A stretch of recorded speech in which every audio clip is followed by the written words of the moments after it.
triangles. So when we talk about triangles, we're talking about finding the measure of the angles, whether they be interior or exterior of triangles. So there are two rules for triangles that you need to know. The first one is that the sum of all of the interior angles of a triangle equals 180 degrees. No more, no less. It has to be exactly 180 degrees. And the second is that an exterior angle of a triangle, so an angle that's on the outside, is going to be equal to the sum of the opposite interior angles. So it's going to be equal to the sum of the two angles that it's not touching. So for example 1, I have two of my three interior angles. I have 36 degrees, 80 degrees, and x. If I'm trying to find the value of x, I'm simply going to write out my starting equation. I know that all three of them, 80, 36, and x, have to equal 180 degrees. When I go to solve this, 80 plus 36 is going to give me 116. I bring down my plus x, it's going to equal 180. So then to get x by itself, if I put my box around my x so that I know that that's what I'm isolating, I would have to subtract 116 from both sides, and when you do that, you end up with x is equal to 64. If we look at a second example, example 2, again, I have two angles that I'm actually given. Remember, we talked about this little half square means that it's equal to 90 degrees, so that's a given, along with this 41. So my starting equation is going to be 41 plus 90 plus x is going to equal 180. When I add together my 41 and 90, I get 131 plus x equals 180. Then I'm going to put my box around my plus x because that's what I want to isolate, which means I'd have to get rid of my 131 from both sides. So when I subtract it from both sides, I'm going to end up with x is equal to 49 degrees. Now remember, you can always check your answer. So if I have 41, 90, and 49, and I add them together, 1 plus 9 is going to give me 10. Carry your 1. 4 and 4 is going to give me 8. 9 and 9 is going to give me 18. So I end up with 180. So I know that my answer of 49 degrees is correct. It never hurts to check your answer to make sure that you're doing it correctly.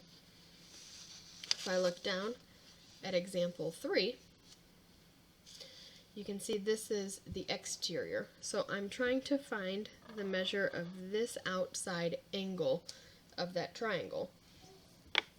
It doesn't matter what the angle is that it's touching because the definition said that it's going to be the sum of the two alternate angles. Okay, so when I set this up, these are not equal to 180. So my starting equation is just going to be 42 plus 85 is going to give me that value of x. So when I add them together, I get 127. Now, if you were looking for this value, you could use 42 plus 85 plus x is going to give you your 180. But now that I know that that outside is 127, I know that these two angles form that straight line or a straight angle, and straight angles also equal 180 degrees. So I could do 180 minus 127 to get that value as well. If I look at example 4, in this case, well, it's a simple problem.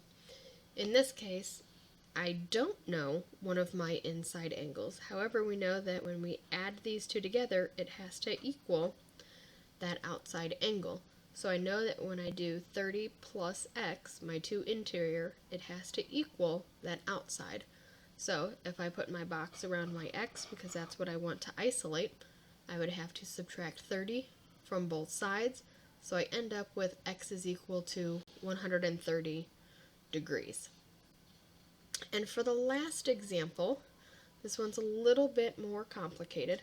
Sometimes it will give you a ratio of the interior angles.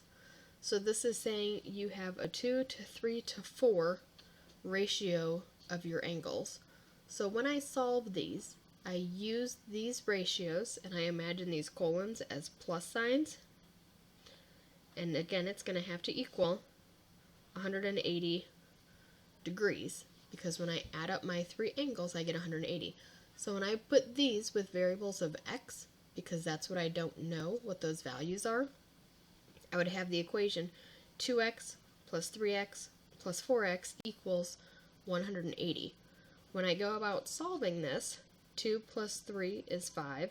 5 plus 4 is going to give me 9. So I have 9 total x's. It's going to equal 180. To get the x by itself, opposite operations tells me to divide both sides by 9. So 1x is going to equal 20. However, it's telling me to find those 3 unknown measures. So now when I find my value of x of 20, I'm going to take this 20 and plug it in to that x to find what this percentage is, what that percentage is, and what this percentage is. And that will give you your degrees. So again, when I plug them in, 2 times 20 is going to give me 40. 3 times 20 is going to give me 60. And 4 times 20 is going to give me 80. So when I add them all up together, 40 degrees, 60 degrees, and 80 degrees, 40 and 60 is going to give me 100, plus that 80 is going to give me a sum of 180 degrees, so I know that my answer is correct.